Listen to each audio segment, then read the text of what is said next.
The user could then enter any hypothetical event, and Brainstorm would predict the event's effect on, quote-unquote, the environment. Commander Strathmore worked religiously with Brainstorm, not for political purposes, but as a TFM device. Timeline, flowchart, and mapping software was a powerful tool for outlining complex strategies and predicting weaknesses. Susan suspected there were schemes hidden in Strathmore's computer that someday would change the world. Yes, Susan thought I was too hard on him.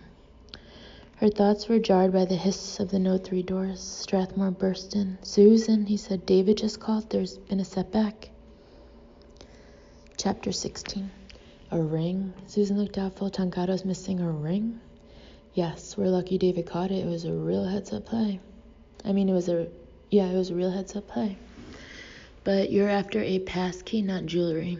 "I know," Strathmore said, "but I think they might be one and the same." Susan looked lost. "It's a long story." She motioned to the tracer on her screen. "I'm not going anywhere." Strathmore sighed heavily and began pacing. Apparently, there were witnesses to Tonkado's death. According to the officer at the morgue, a Canadian tourist called the Guardia this morning in a panic. He said a Japanese man was having a heart attack in the park. When the officer arrived, he found Tonkado dead and the Canadian there with him, so he radioed the paramedics. While the paramedics took Tonkado's body to the morgue, the officer tried to get the Canadian to tell him what happened. All the old guy did was babble about some ring Tonkado had given away right before he died. Susan eyed him skeptically. "Tonkado gave away a ring?" "Yeah, apparently he forced it in this old guy's face like he was begging him to take it. Sounds like the old guy got a close look at it." Strathmore stopped pacing and turned. He said the ring was engraved with some sort of lettering. Lettering? Yes, and according to him, it wasn't English. Strathmore raised his eyebrows expectantly. Japanese? Strathmore shook his head. "My first thought, too. But get this. The Canadian complained that the letters didn't spell anything. Japanese characters could never be confused with our Roman lettering. He said the engraving looked like a cat had gotten loose on a typewriter." Susan laughed. "Commander, you don't really think..." Strathmore cut her off. "Susan, it's crystal clear. Tonkado engraved the Digital Fortress passkey on his ring. Gold is durable. Whether he's sleeping, showering, eating, the passkey would always be with him, ready at a moment's notice for instant publication." Susan looked dubious. "On his finger, in the open like that?" "Why not? Spain isn't exactly the encryption capital of the world. Nobody would have any idea what the letters meant. Besides, if the key is a standard 64-bit, even in broad daylight, nobody could possibly read and memorize all 64 characters." Susan looked perplexed. "And Tonkado gave this ring to a total stranger moments before he died? Why?" Strathmore's gaze narrowed. "Why do you think?" It took Susan only a moment before it clicked. Her eyes widened. Strathmore nodded. "Tonkado was trying to get rid of it. He thought we'd killed him. He felt himself dying and logically assumed we were responsible. The timing was too coincidental. He figured we'd gotten to him, poison or something, a slow-acting cardiac arrestor. He knew the only way we'd dare kill him is if we found North Dakota." Susan felt a chill. "Of course," she whispered. "Tonkado thought that we neutralized his insurance policy so we could remove him, too." It was all coming clear to Susan. The timing of the heart attack was so fortunate for the NSA that Tonkado had assumed the NSA was responsible.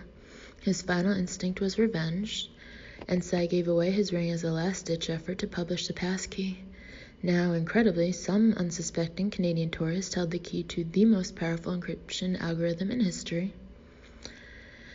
Susan sucked in a deep breath and asked the inevitable question. "So, where is the Canadian now?" Strathmore frowned. "That's the problem." "The officer doesn't know where he is?" "No. The Canadian story was so absurd that the officer figured he was either in shock or senile, so he put the old guy in the back of his motorcycle to take him back to his hotel. But the Canadian didn't know enough to hang on. He fell off before they'd gone 3 feet, cracked his head, and broke his wrist." "What?" Susan choked.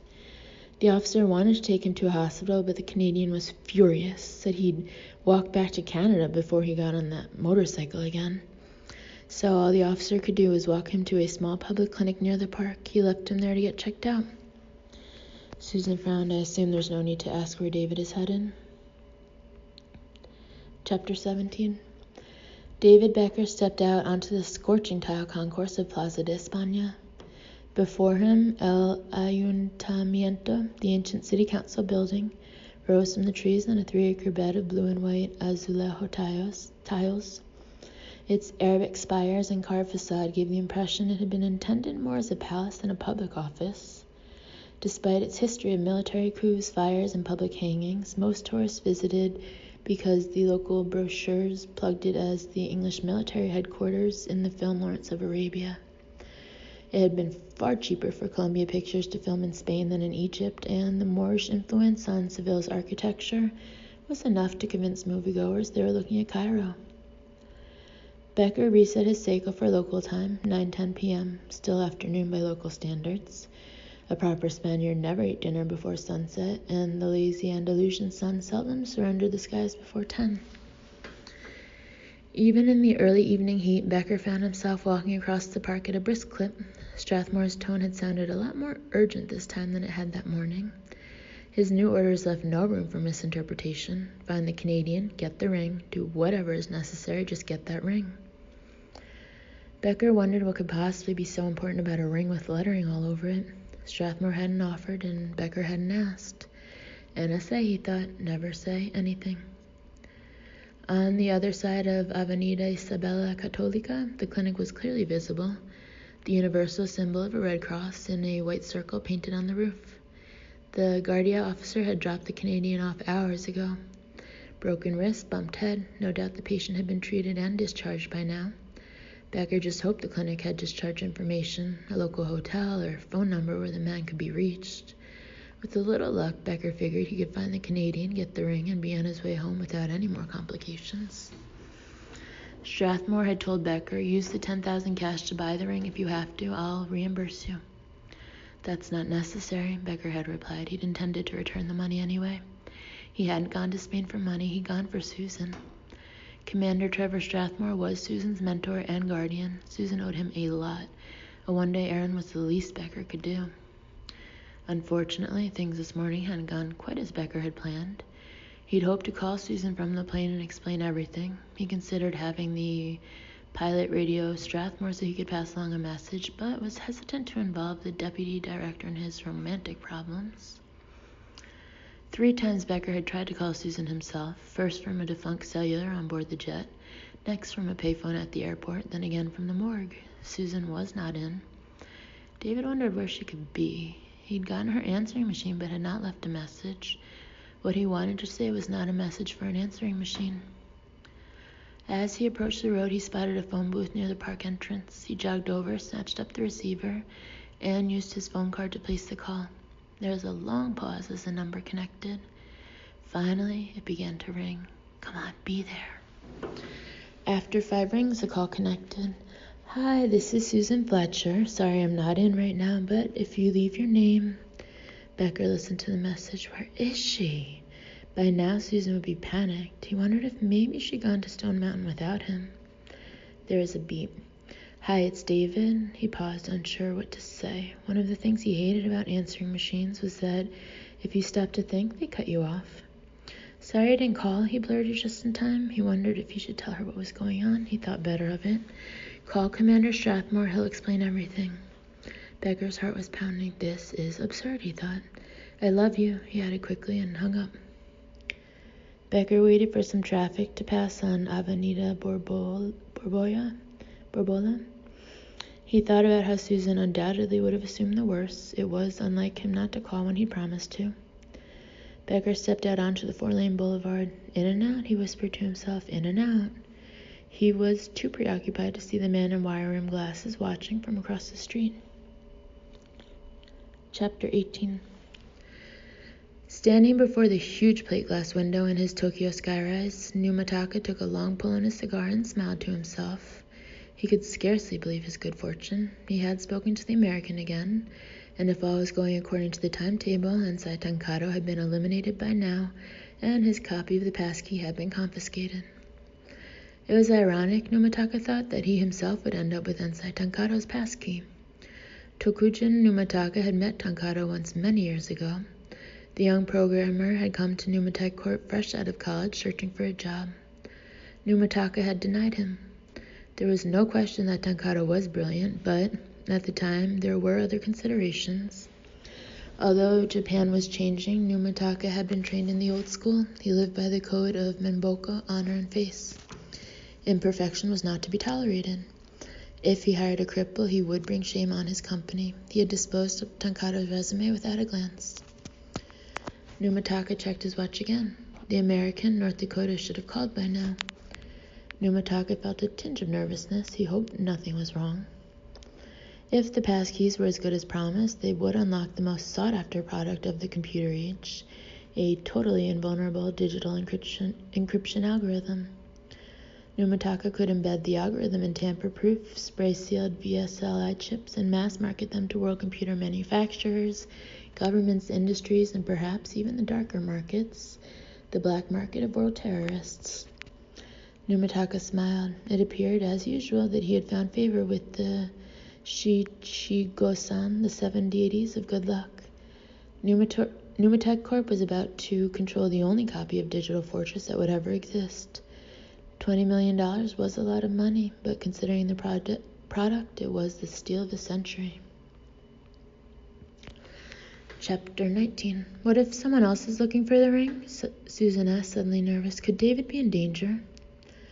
Strathmore shook his head. Nobody else knows the ring exists. That's why I sent David. I wanted to keep it that way. Curious spooks don't usually tell Spanish teachers. He's a professor, Susan corrected, immediately regretting the clarification. Every now and again, Susan got the feeling David wasn't good enough for the commander, that he thought somehow she could do better than a school teacher. Commander, she said, moving on, if you briefed David by car phone this morning, someone could have intercepted the 1 in a million shot. Strathmore interrupted, his tone reassuring. Any eavesdropper had to be in the immediate vicinity and know exactly what to listen for. He put his hand on her shoulder. I would never have sent David if I thought it was dangerous, he smiled. Trust me, any sign of trouble and I'll send in the pros. Strathmore's words were punctuated by the sudden sound of someone pounding on the Node 3 glass. Susan and Strathmore turned. Sisek Filcharchukian had his face pressed against the pane and was pounding fiercely, straining to see through. Whatever he was excitedly mouthing was not audible through the soundproof glass. He looked like he'd seen a ghost. The hell is Charchukian doing here? Strathmore growled. He's not on duty today. Looks like trouble, Susan said. He probably saw the room monitor. Damn it, the commander hissed. I specifically called the scheduled Sisek last night and told him not to come in. Susan was not surprised. Canceling a Sisek duty was irregular, but Strathmore undoubtedly had wanted privacy in the dome. The last thing he needed was some paranoid Sisek blowing the lid off Digital Fortress. We'd better abort translator, Susan said. We can reset the run monitor and tell Phil he was seeing things. Strathmore appeared to consider it, then shook his head. Not yet. Translator is 15 hours into this attack.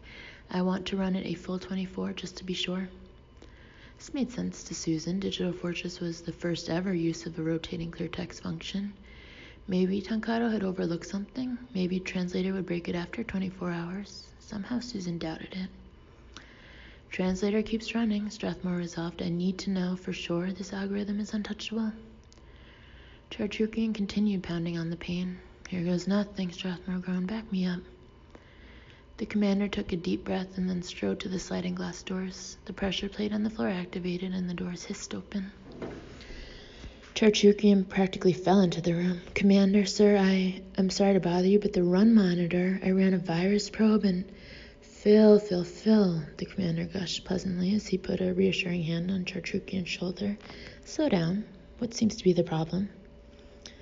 From the easygoing tone in Strathmore's voice, nobody would ever have guessed his world was falling in around him. He stepped aside and ushered Charchukian into the sacred walls of Node 3. The Sisek stepped over the threshold hesitantly like a well-trained dog that knew better.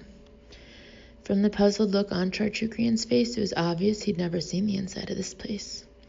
Whatever had been the source of his panic was momentarily forgotten. He surveyed the plush interior, the line of private terminals, the couches, the bookshelves, the soft lighting. When his gaze fell on reigning queen of crypto, Susan Fletcher, he quickly looked away. Susan intimidated the hell out of him. Her mind worked on a different plane. She was unsettlingly beautiful, and his words always seemed to get jumbled around her. Susan's unassuming air made it even worse. What seems to be the problem, Phil? Strathmore said, opening the refrigerator. Drink? No, thank you, sir. He seemed tongue-tied, not sure he was truly welcome. Sir, I think there's a problem with translator. Strathmore closed the refrigerator and looked at Chartrukian casually. You mean the run monitor? Chartrukian looked shocked. You mean you've seen it? Sure, it's running at about 16 hours, if I'm not mistaken. Chartrukian seemed puzzled. Yes, sir, 16 hours, but that's not all, sir. I ran a virus probe and it's turning up some pretty strange stuff. Really? Strathmore seemed unconcerned. What kind of stuff? Susan watched, impressed with the commander's performance. Chartrukian stumbled on. Translator is processing something very advanced. The filters have never seen anything like it. I'm afraid Translator may have some sort of virus.